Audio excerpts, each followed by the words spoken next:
Éternel mon Dieu, je voudrais te rendre toute la gloire pour ce que je vis en ce moment-ci ici à Koumassi.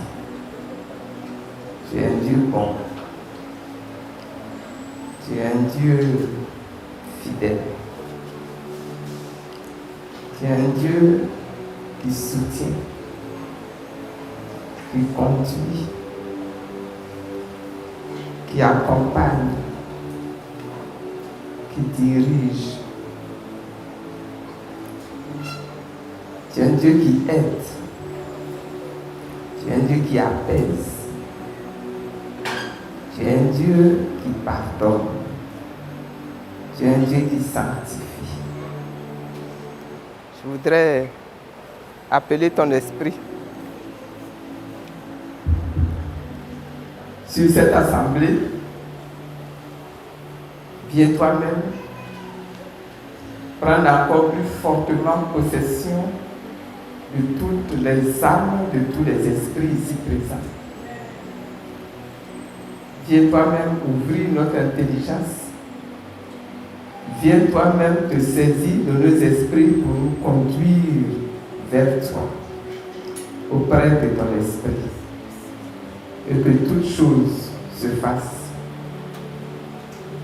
sous ta bénédiction, sous ta grâce. C'est au nom de Jésus que j'ai prié. Amen.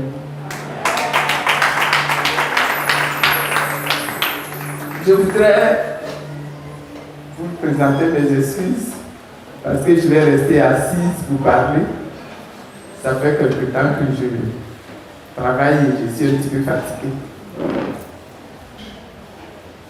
Salut à la prophétesse de Moro.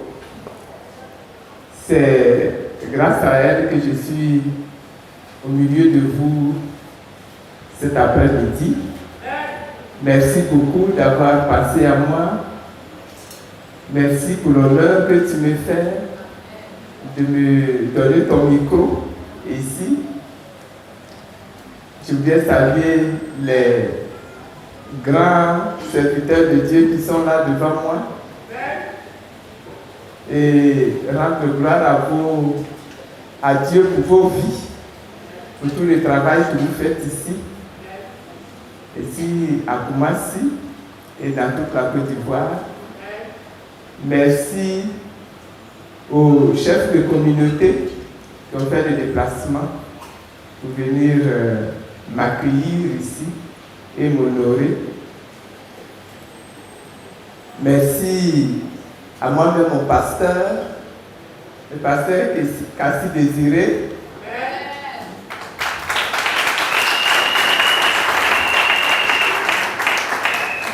Qui m'accompagne et qui me bouscule quand je suis un peu intimidé par les choses.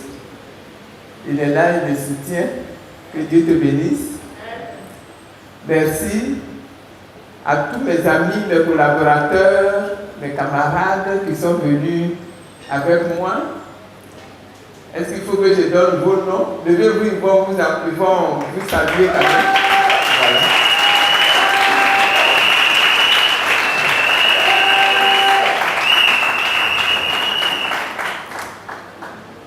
La prophétesse de Moro, quand elle m'a rencontré, elle m'a dit que vous avez une activité qui se déroule chaque année depuis déjà plusieurs années et avec pour objectif d'honorer la femme, de lever la femme et surtout de l'aider à comprendre qu'elle est un être extraordinaire, un être exceptionnel.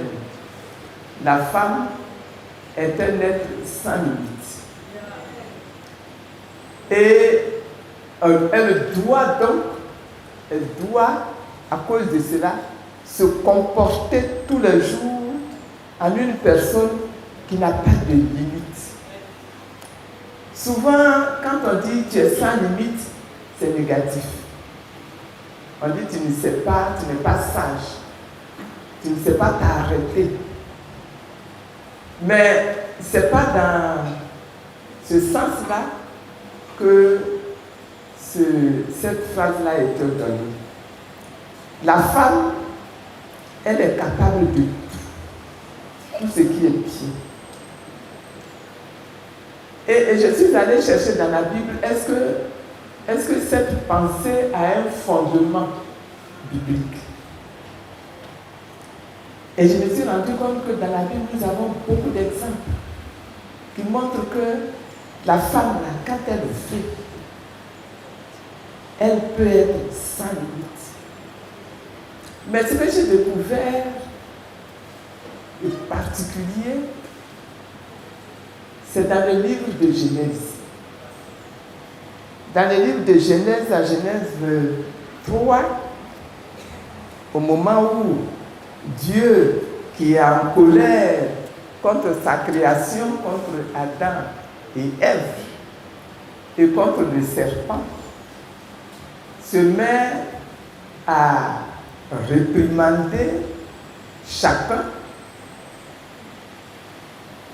Dieu va s'adresser à Ève et il va dire ceci. Il va s'adresser d'abord au serpent, il va dire ceci. Puisque tu as fait cela,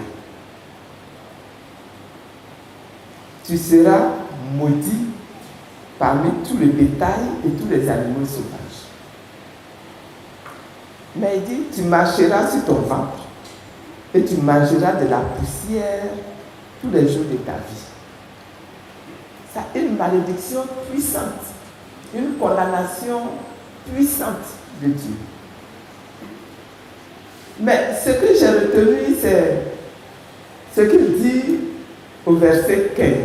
Il dit, je mettrai l'hostilité entre toi et la femme. Dieu, là, quand il a créé l'homme d'abord. Hein. Et on dit que c'est l'homme qui est le chef. Et que la femme n'est que l'aide. C'est pas ça? Pasteur, c'est pas ça que vous dites? Mais dans ce verset 15, Dieu fait comme si l'homme n'existait pas. Et pourtant, l'homme est là. Hein? Il est debout à côté. Mais Dieu s'adresse au serpent. Et quand il s'adresse au serpent, qui représente le mal, qui représente le péché, qui représente l'abomination, qui représente la malédiction, tout ce qui est un mauvais, le serpent représente ça. Quand il s'adresse au serpent, il dit, je mettrai l'hostilité entre toi et la femme.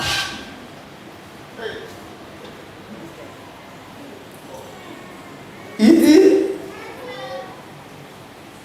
entre ta descendance et la descendance de la femme. Hein? Mais si vous êtes où?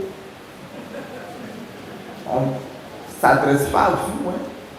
Ce n'est pas votre descendance qui est concernée ici. Hein?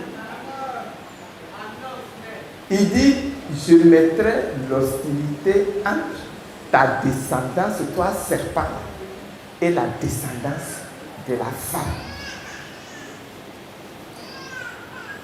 Il dit, celle-ci t'écrasera la tête.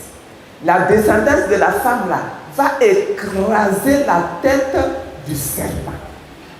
De la descendance du serpent. Je ne sais pas si vous me suivez. Hein? La descendance qui va écraser le serpent là. On ne parle pas de l'homme dedans. C'est quoi ça? On ne parle pas de l'homme dedans. Pasteur, on ne parle pas de l'homme dedans. On dit la descendance de la femme. Tu vas écraser la tête du serpent. Une fois que la tête du serpent est écrasée, il reste quoi encore?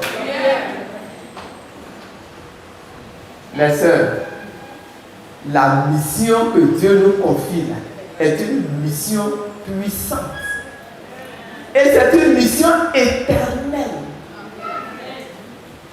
C'est une mission qui a engagé Dieu lui-même. Voilà sa création tout entière, son humanité tout entière qui est dans les difficultés. Et Dieu aime sa création. Dieu veut sauver sa création. Et comme Dieu veut sauver sa création, Dieu va chercher une solution. C'est Dieu qui trouve la solution. Et cette solution-là va consister à écraser la tête du serpent. Et pour que la tête du serpent soit écrasée, on laisse Jeannot de côté. On laisse Dago de côté. On laisse Séraphin de côté. On laisse Didier de côté. On dit Jacqueline, ta descendance là, c'est elle qui va écraser la tête du serpent.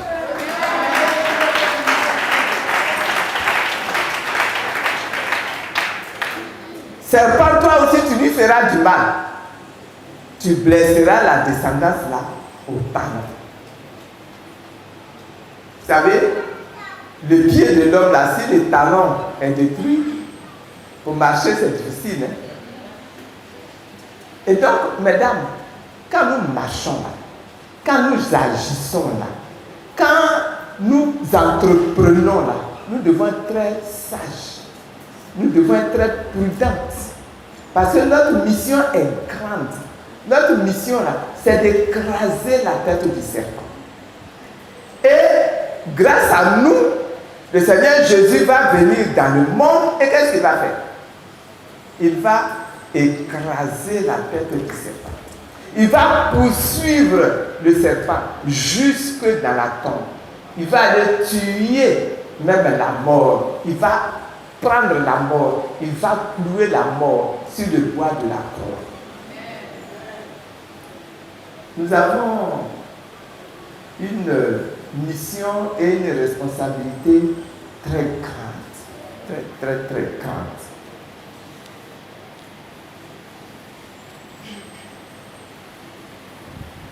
Nous avons une alliance.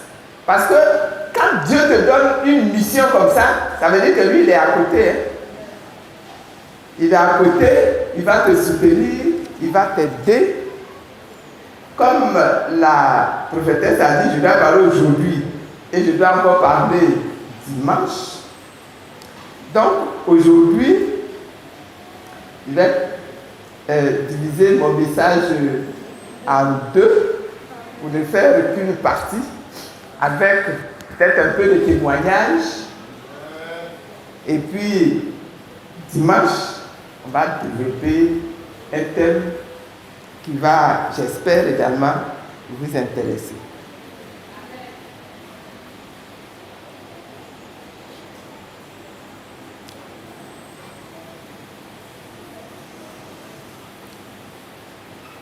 On parle d'alliance ici. Par définition, l'alliance même est un pacte au moyen duquel des personnes ou des sociétés unissent leurs intérêts communs ou stipulent des conditions de leur activité commune. C'est ça qu'on appelle l'alliance. Dans la Bible, on utilise plusieurs termes, on trouve plusieurs termes. Quelquefois on parle de contrat, quelquefois on parle de promesse, quelquefois on parle d'accord, ça prend même quelquefois des formes rituelles, ça prend des formes solennelles, etc. Il y a d'un côté la créature et de l'autre côté, il y a le créateur, c'est-à-dire Dieu. On a d'un côté des individus ou un peuple, on a de l'autre côté Dieu et une nation, etc. Et souvent, ces alliances-là sont sanctionnées par un serpent. Dieu même va jusqu'à dire, je jure par moi-même, un serment. Et selon de ce que j'ai découvert dans la Bible, l'alliance garde quelques caractéristiques qui sont permanentes. L'alliance est conclue à l'initiative de Dieu. Et l'alliance demande aux hommes de croire en Dieu. Et demande de poser quelques actes, des actes qui sont quelquefois des actes religieux.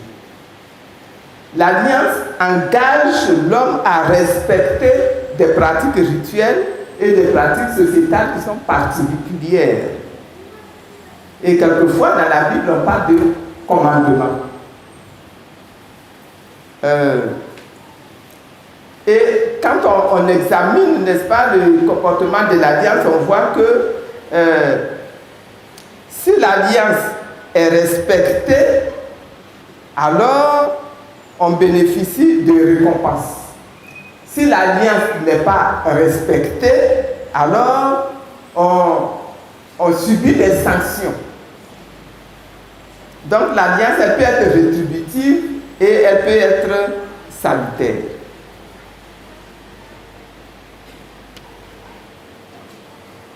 Quand on respecte l'alliance, on en recueille des fruits. On en recueille des fruits. Et ces fruits-là, la plupart du temps, c'est d'abord pour sa propre vie intérieure. Et puis, ce sont des fruits qui aident à mieux vivre ici-bas. Et puis, quand on respecte l'alliance, on bénéficie du salut. Mais le salut, c'est la récompense après la mort. Donc, quand j'ai lu ici la femme et les alliances, je me suis dit, quelle est l'attitude que la femme doit adopter pour tirer bénéfice de son alliance, pour qu'elle devienne effectivement une femme sans limite.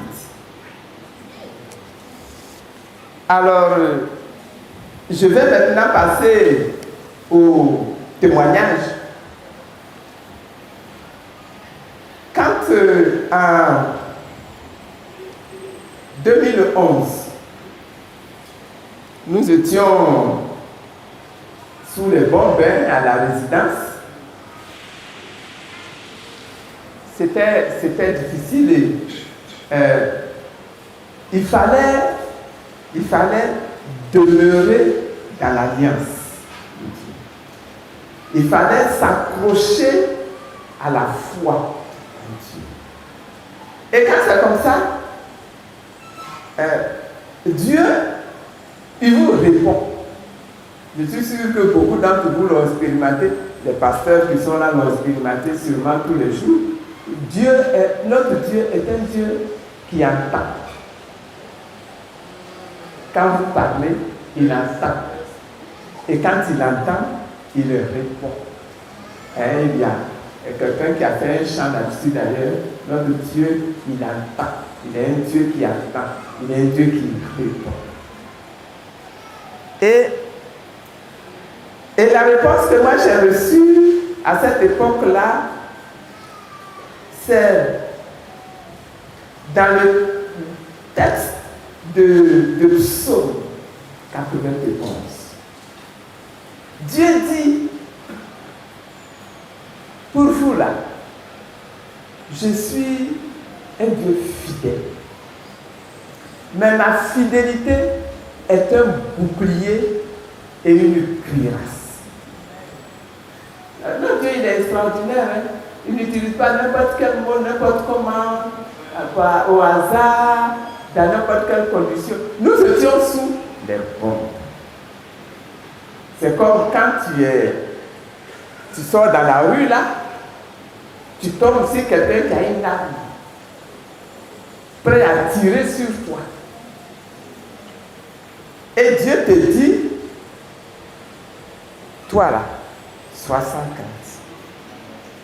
Tu entends le pistolet qui commence à crépiter. Tu entends la Kalachnikov qui commence à crépiter. Et il te dit, pour toi là, je suis un bouclier.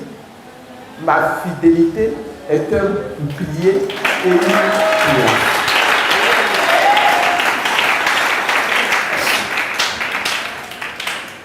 Vous savez tout ce que c'est que le bouclier, hein? Le bouclier, c'est... comment on appelle ça? C'est un instrument... C'est quoi? C'est un instrument, hein, que les militaires utilisent quand il est sur le champ de bataille. Hein? Vous voyez quelquefois les policiers, là, ils tiennent ça comme ça. Comme ça, tout ce que vous tirez comme balle, là, quand ça vient, ça se fracasse contre le bouclier et le soldat, il est en sécurité derrière son bouclier. Nous étions sous les bombes. Et nous avions besoin d'être sécurisés pour que les balles, pour que les bombes, pour que les éclats de bombes ne viennent pas nous détruire et nous tuer. On a écouté, on voyait chez Kadhafi ce qui s'est passé. Les bombes sont tombées sur la maison du fils de Kadhafi. Son fils était dans la maison avec son épouse, avec leurs 3 enfants. Ils ont tous été écrasés sous les bombes. Ils sont morts. Nous, Dieu dit, je suis un bouclier.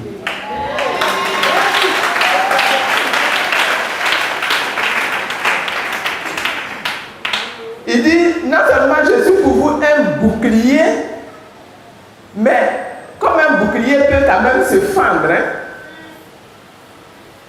Il dit, je suis également pour vous une cuirasse. Parce que tu sais que la cuirasse, c'est une espèce de... comment on appelle ça? Oui, non, aujourd'hui on appelle ça gilet pare-balles. Là, tu te vas trop vite, là. Laisse-moi expliquer d'abord. Vous avez vu les soldats romains de l'époque, ils portaient un truc ici comme ça, une espèce de camisole, mais en fer, qui faisait que quand on lance les flèches contre eux, la flèche vient taper le pectoral et tombe. Aujourd'hui, la technique, la technologie, la science a développé ça.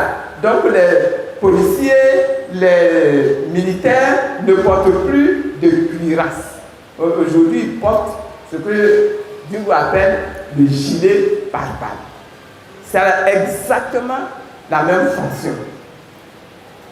Le gilet pare-balles est porté pour protéger tout ce qui est dans le tronc du corps.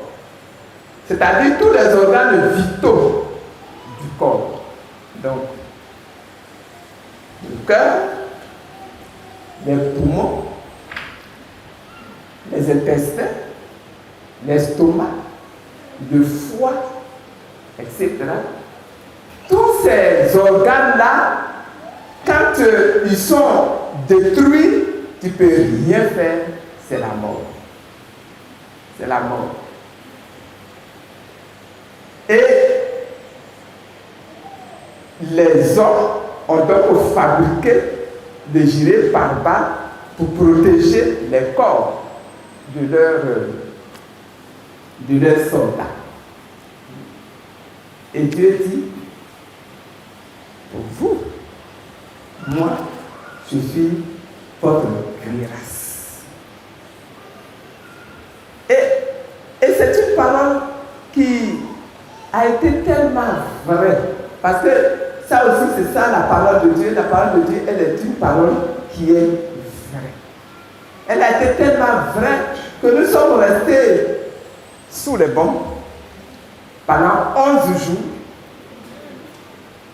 Nous sommes sortis de là sans blessure. Ceux qui ont été blessés et qui ont été tués, c'est ceux qui se sont retrouvés à l'extérieur du bâtiment où nous étions habités. nous étions environ 400 personnes, hommes, femmes, enfants, bébés, réfugiés là. Dieu nous a protégés. Il a été notre bouclier, il a été notre cuirasse. Et il dit, voilà comment pour vous va se manifester ma fidélité. Et c'est pour ça que souvent je chante. Malheureusement, je n'ai pas une belle voix. Où est la chanteuse là? Magnifique là, viens. Il y a une chanson qui dit ta fidélité est grande. Tu veux me chanter ça?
Et donc, voilà comment on a pu tenir debout.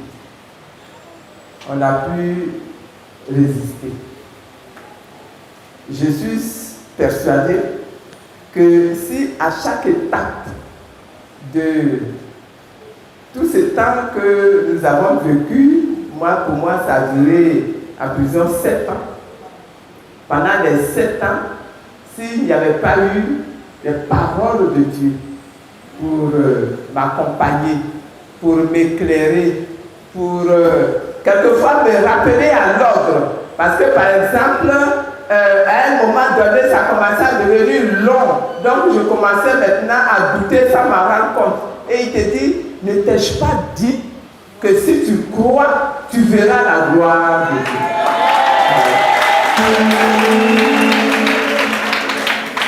Et par les paroles de ce genre, quand mon cœur était chargé, parce qu'il y a eu un moment, surtout au début, mon corps était lourd, mon cœur était chargé, mon corps était rempli de colère, mon cœur était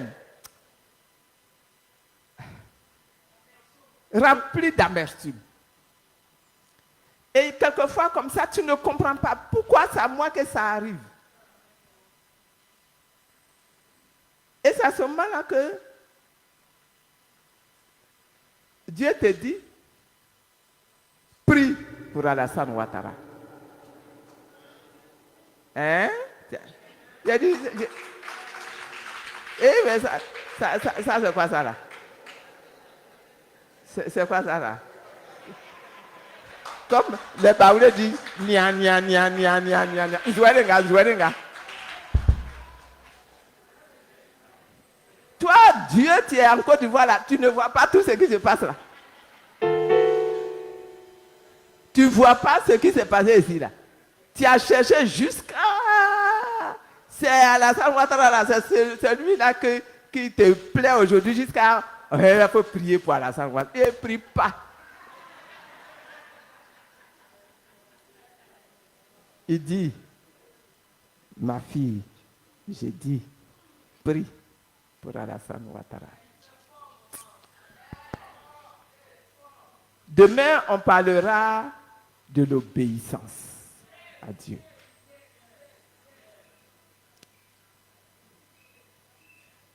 Après avoir discuté un peu, au bout de la 3e discussion, j'ai dit, ma fille, si tu es malin, tu vas rentrer dans l'obéissance. Parce que Dieu, là, lui-même, il dit, l'obéissance vaut mieux que le sacrifice.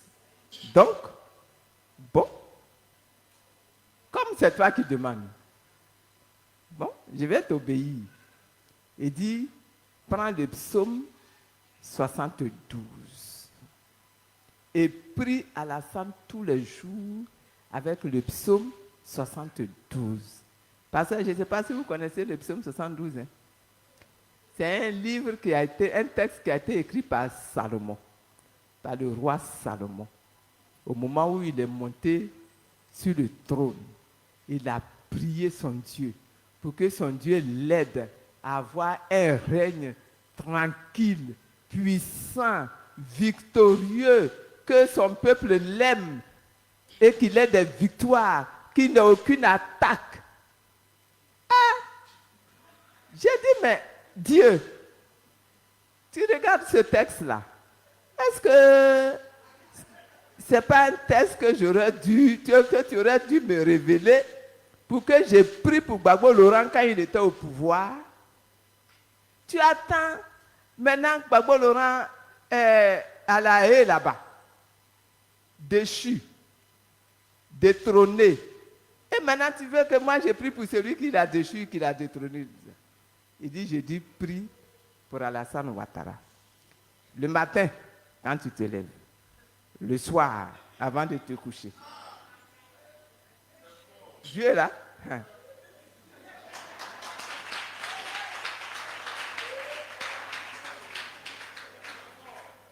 Donc, par obéissance, j'ai pris le texte et puis je me suis mis à prier. Mais il n'y avait aucune conviction même. Et donc, quand je lis le texte, dans ma bouche même là, ça ne passe pas. Ah. Bon. Donc, j'ai fini par dire à Dieu, comme c'est toi qui as demandé, il ne faut plus regarder ce qu'il y a dans mon cœur, parce que ce qui est dans mon cœur là, ce n'est pas joli du tout. Donc, regarde seulement ta parole qui va sortir de ma bouche et que je vais prononcer. Et j'ai prié comme ça. 1 jour, 2 jours, c'était difficile. 3e jour. Le 3e jour, prophétesse, les choses ont commencé à changer. Maintenant, quand je prie la même là, il n'y a plus de colère. Presque contente. Et au fur et à mesure que j'avance, je suis contente. De plus en plus contente. De plus en plus contente. Au bout de 7 jours, je pouvais maintenant dire ce texte-là pour le président Alassane Ouattara, sans acrimonie, sans colère, sans amertume.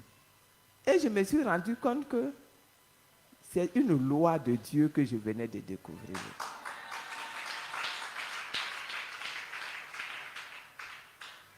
Quand Dieu te dit pardonne,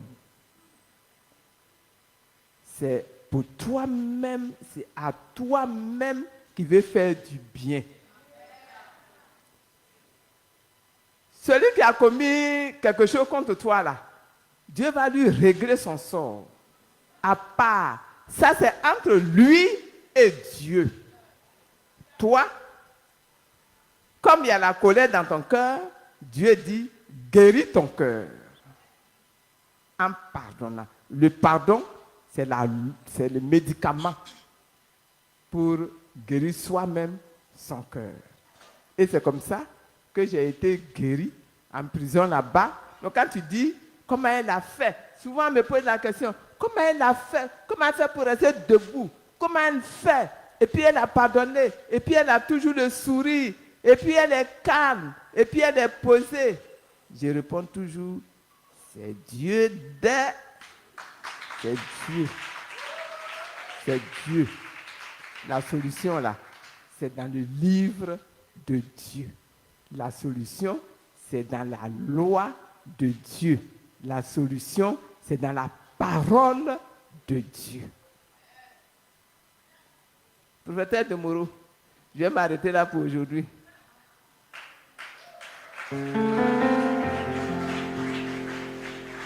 Que Dieu nous bénisse. Gloire à Jésus. Est-ce qu'on peut acclamer le Seigneur? Est-ce qu'on peut tenir debout? Alléluia. Pour acclamer le Seigneur. Alléluia. Gloire à Jésus.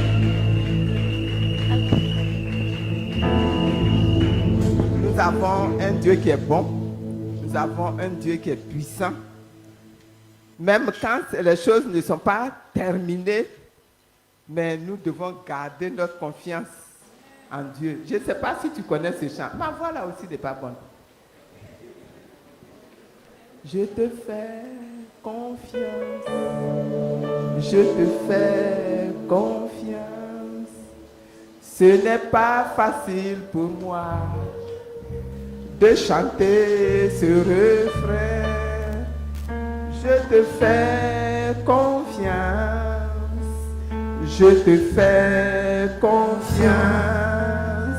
Ce n'est pas encore fini, mais je te fais confiance. Vas-y. Je te fais confiance. Je te fais confiance. Ce n'est pas facile pour moi. Je te fais